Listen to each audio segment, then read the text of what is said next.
Sr. Presidente, começo por cumprimentar a doutora Fernanda Mendes Gomes e o doutor Paulo Moreira de Sá e agradecer a disponibilidade para nos prestarem as informações. Cabe a mim questioná-la em último lugar, portanto vou tentar fazer alguma sistematização relativamente aos swaps que foram contratados.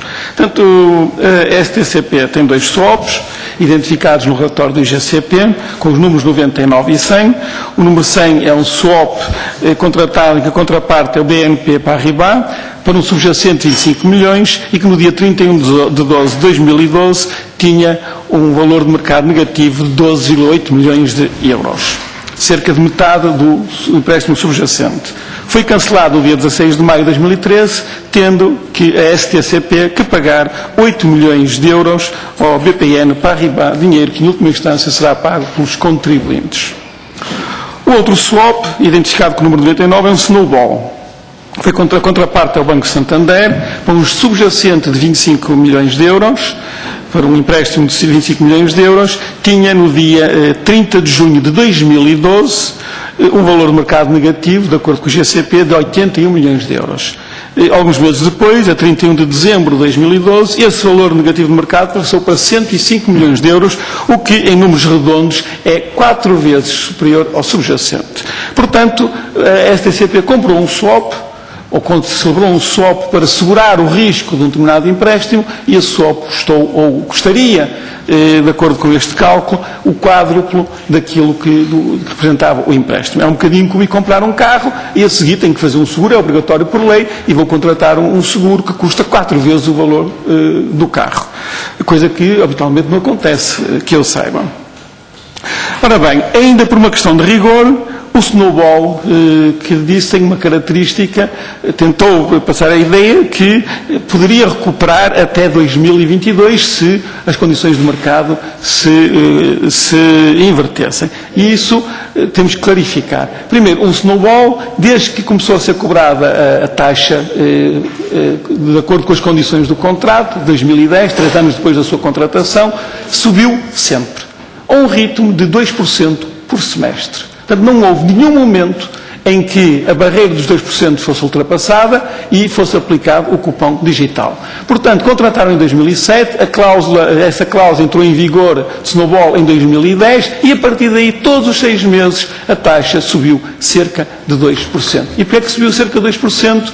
Porque o valor médio da Euribor a 3 meses neste período tem sido da ordem dos 0,5%, às vezes acima, às vezes abaixo, mas nesta média, e tendo em conta a alavanca de 1,25% que colocaram neste contrato, 2% por semestre. O cupom digital, por outro lado, só tem um valor de 0,5%. Portanto, por cada ano de subida do swap passado, serão precisos, em média, 4 anos para recuperar a subida de um ano. Visto que está a subir há 3 anos, serão precisos 12 anos para recuperar, o que atiraria a recuperação para 2025, já depois do prazo final da maturidade deste swap. Eu pedia-lhe que confirmasse isto, para só repormos estas continhas de cabeça aproximadas, estas estimativas, para repormos aqui a verdade dos factos. Que mesmo que amanhã a Euribor subisse acima de 2%, e se mantivesse abaixo de 6%, e até 2022, que nunca recuperaria, mesmo utilizando a cláusula do cupom digital. A palavra ao Dr. Paulo Moreira de Sá. Muito obrigado. É verdade o que está a dizer. Acho que está respondido. Sr. Deputado Paulo Sá. Sr. Presidente, reposta, digamos, aqui o rigor daquilo que tinha sido dito, eu gostava de perguntar à doutora Fernanda Mendes Gomes se a STCP teve, durante o período em que liderou esta empresa, se considera que a STCP tinha competência técnica e os conhecimentos adequados para compreender e analisar profundamente os swaps e discutir em pé de igualdade com a banca, ou se quiser, colocar de outra maneira, se a STCP dominava completamente estes contratos que celebrou em 2007. O Presidente estava à espera que me desse a palavra, mas vamos então relembrar isso, porque será importante depois, mais tarde. Em 2007 é apresentado no dia 30 de outubro, é dirigido pelo Dr. Paulo Moreira de Sá ao Conselho de Administração, um memorando, em 30 de outubro de 2007, propondo a contratação destes 2 swaps. Analisa-se um conjunto de swaps e, relativamente ao swap de Santander, relativamente a este swap, diz-se assim: E vou ler. Os 3 primeiros anos da estrutura estão isentos de risco, não se verificando a relação das taxas de curto prazo com as barreiras. Muito bem. Relativamente aos outros anos, diz, desde que as taxas de curto prazo, representadas pelo Euribor 3M, se mantenham dentro do intervalo definido de 2% a 6%, a taxa fixa da estrutura mantém-se ao longo da operação. E é tudo sobre o risco. Portanto, esta segunda frase é uma banalidade. Se não descer abaixo de 2%, então não se ativa aquela cláusula e mantém-se a 2,25%. Lendo este documento, eu não vejo aqui outra análise do risco futuro. E, portanto, eu pedia-lhe que me comentasse, ou que me esclarecesse, nesse mesmo dia o Conselho de Administração tomou a decisão de contratar estes 2 swaps, conforme consta em acta, que elementos, além deste memorando, foram utilizados para a avaliação do risco. Eu insisto nesta questão. Este memorando é enviado pelo Dr. Paulo Moreira de Sá ao Conselho de Administração no dia 30, e nesse mesmo dia o Conselho de Administração reúne e delibera. Portanto, eu por 30 de outubro. 30 de outubro é o que está cá. Portanto, eu pergunto-lhe se o Conselho de Administração, na deliberação que iniciou às 10 horas da manhã, além deste memorando, tinha outros documentos, que outra informação possuía para deliberar a contratação destes 2 swaps.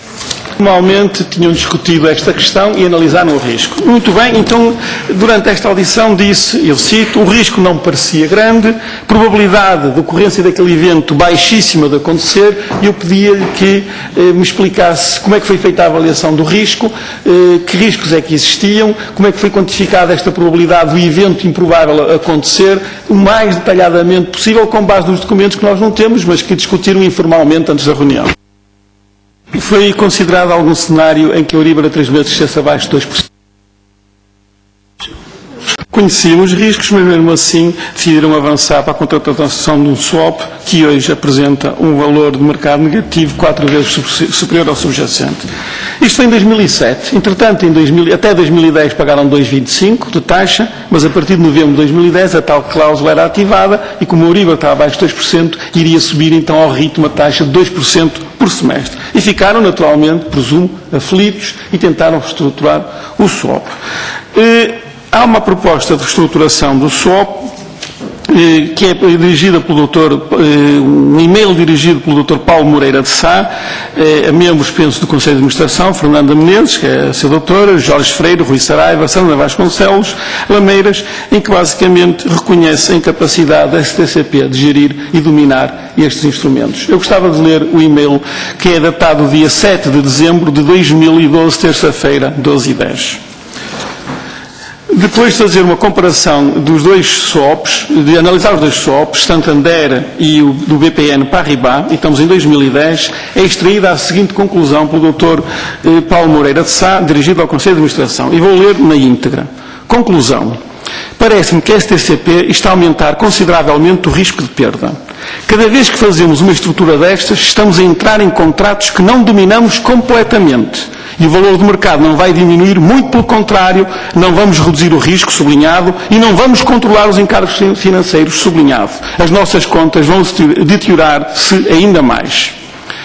Ainda para mais nesta situação de mercado, onde a nossa situação de valor de mercado das operações estão muito baixas, o que estamos a fazer é assumir perdas de 40 milhões. Na minha opinião, na sua, devemos deixar correr as operações e esperar por melhor altura. Uns dias depois, o Conselho de Administração não aprovou a reestruturação destes swaps, deixando as coisas correr e esperando por melhor altura. Desde essa altura para cá, o valor do mercado piorou.